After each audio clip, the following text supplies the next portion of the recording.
Everything changed in a matter of seconds. Can a franchise savior truly lose it all? Welcome to NFL Nexus, where we dive deep into the cinematic trenches of the league to uncover the real stories driving the game. I am absolutely thrilled you're here with us today. Before we step onto the gridiron, do me a quick favor. Be sure to subscribe to the channel, hit the like button on this explainer, comment your thoughts down below, and if you really want to support our deep dives, consider becoming a channel member. Okay, let's get right into it. The Houston Texans. The year is 2026, and we are looking at a season that can only be described as the ultimate prove-it year. Just 2 short years ago, the narrative surrounding the Houston Texans was completely mapped out, right? It was written in stone. They had their guy, the golden boy, the quarterback who was basically guaranteed to rule the AFC South for the next 15 years. But as we all know, the NFL is a brutally unforgiving business. It doesn't care about your past, it doesn't care about your potential or your draft stock, and what we are witnessing right now in Houston is one of the most intense, high-stakes dramas in recent memory. We're looking at a quarterback, a locker room, and a front office that have been pushed to the absolute brink.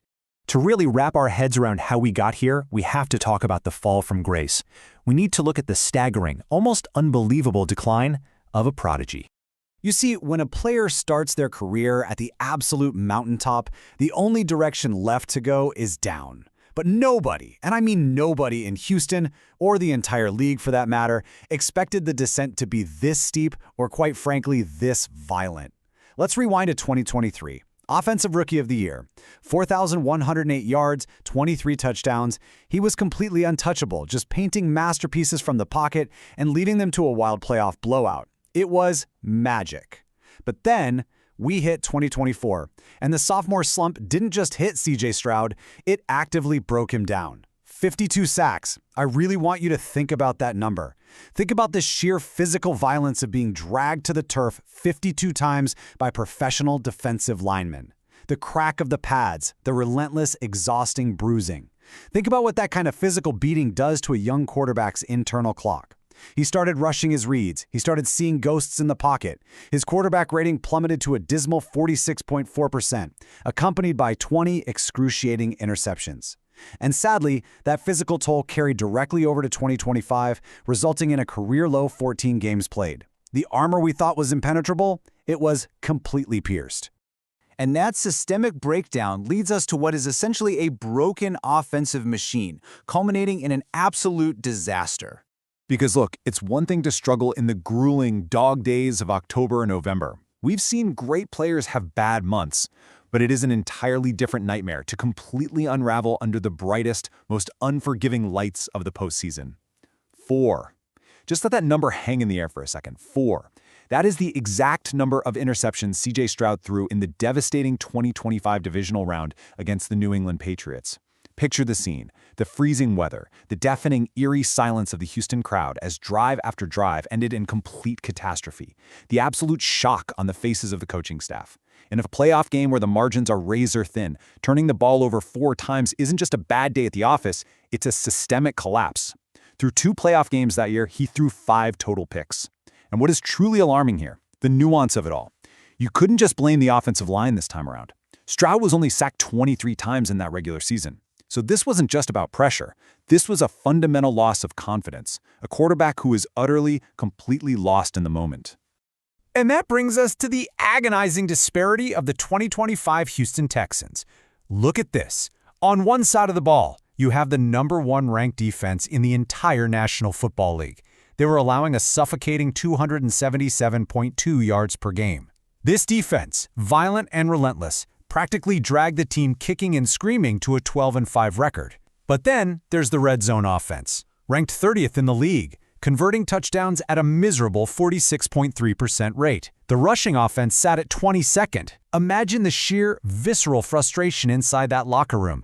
You've got a Super Bowl caliber defense doing absolutely everything perfectly. They're forcing punts, they're generating turnovers, they're playing out of their minds, only to watch their offense take the field, stall out at the 20-yard line, and settle for another hollow field goal.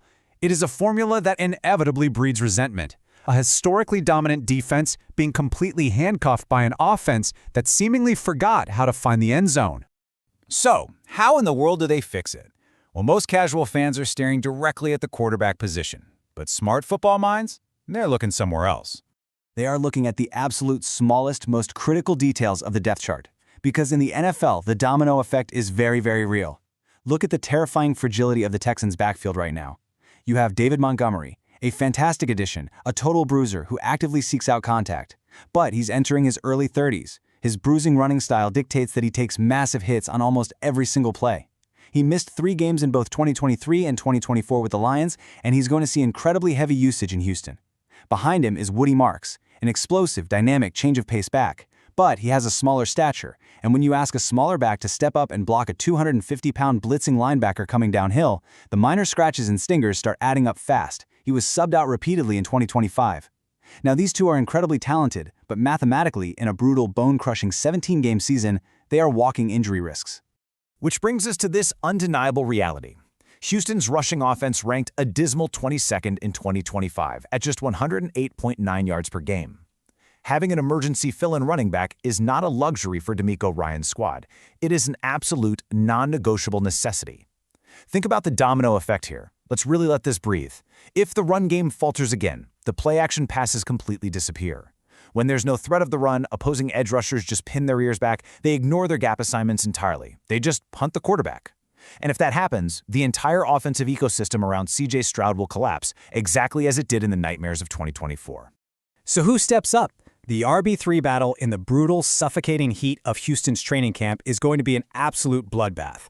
The top candidate right now is Jawar Jordan. Do you guys remember his one-week breakout last season? Elevated from the practice squad, fueled by pure desperation, he exploded for 101 yards on 15 carries against the Cardinals. He proved he can be that break glass in case of emergency guy. But he's got to fight off British Brooks, a physical downhill runner who could easily be the surprise of camp. Then you've got these incredibly hungry undrafted free agents, Noah Whittington out of Oregon, Joshua Pitzenberger from Yale. These are guys sleeping in the facility, fighting tooth and nail for their professional lives. And then there's the ghost hovering over the entire free agent market, Nick Chubb, the lingering rumor that just won't die, a veteran presence who knows exactly how to close out tight games. Houston did this before when Joe Mixon went down, right? They signed a veteran late. Keep your eyes glued to this incredibly granular roster battle because it might literally be the unseen linchpin of a Super Bowl run. Meanwhile, the front office hasn't just been waiting around. They've been aggressively rebuilding the arsenal. While the backfield sorts itself out, the guys upstairs have been operating in a state of desperate, aggressive urgency to protect their most vital investment, C.J. Stroud's mind. The sheer scale of this offensive line overhaul proves that the franchise knows Stroud's protection over the last 2 years was a complete dereliction of duty. They couldn't let it happen again. So they went out and signed offensive tackle Braden Smith. They aggressively brought in offensive guards Wyatt Teller and Evan Brown. And Teller is a massive acquisition. He is a pure mauler, a guy known for literally throwing defensive tackles out of the club and pancaking linebackers into the dirt. But they didn't stop in free agency. They used the 26th overall pick in the draft on guard Keelan Rutledge. Add in tight ends Foster Moreau and Marlon Klein for heavy, punishing blocking sets, and you start to see the vision clearly. They are building an impenetrable fortress. They are doing everything in their human power to give Stroud a clean pocket, a secure perimeter, and finally, a quiet mind.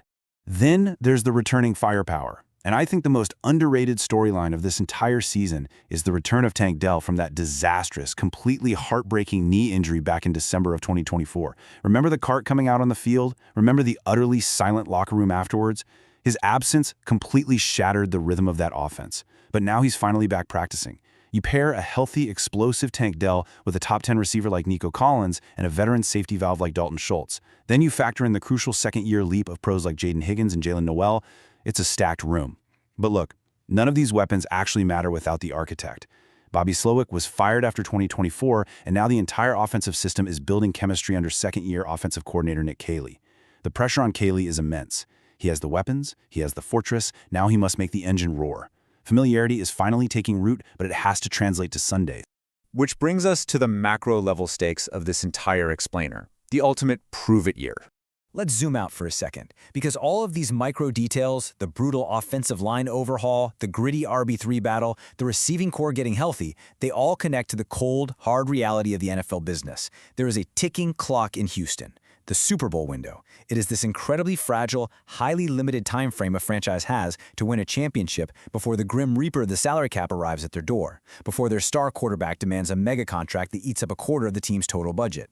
Houston currently has an elite defense. They just patched up their defensive tackle hole with Cade McDonald and signed safety Reed Blankenship. They are loaded.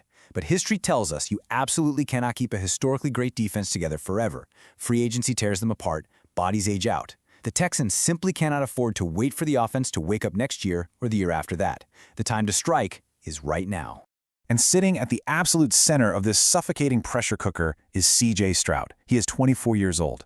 Really think about the weight of a multi-billion-dollar franchise resting squarely on the shoulders of a 24-year-old kid. He is entering year 4 of his rookie deal. Yes, the Texans naturally picked up his 5th-year option, but make absolutely no mistake, he will be looking for a massive, market-setting, $250 million long-term contract in 2027. The immense financial and emotional pressure mounting on him is almost unimaginable.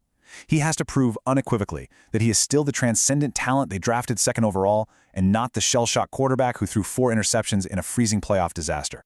So we are left with the ultimate question, the question that is going to define the next decade of football in Texas.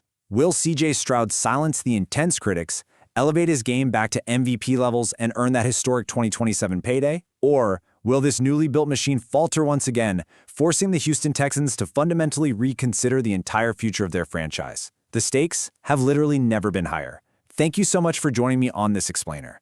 If you enjoyed this deep dive, make sure you subscribe to the channel NFL Nexus. Hit that like button right now. Let me know your predictions for the Texans in the comments down below. I read all of them. And to truly support our continued work here, consider clicking that join button and becoming a channel member. Until next time, keep your eyes on the trenches.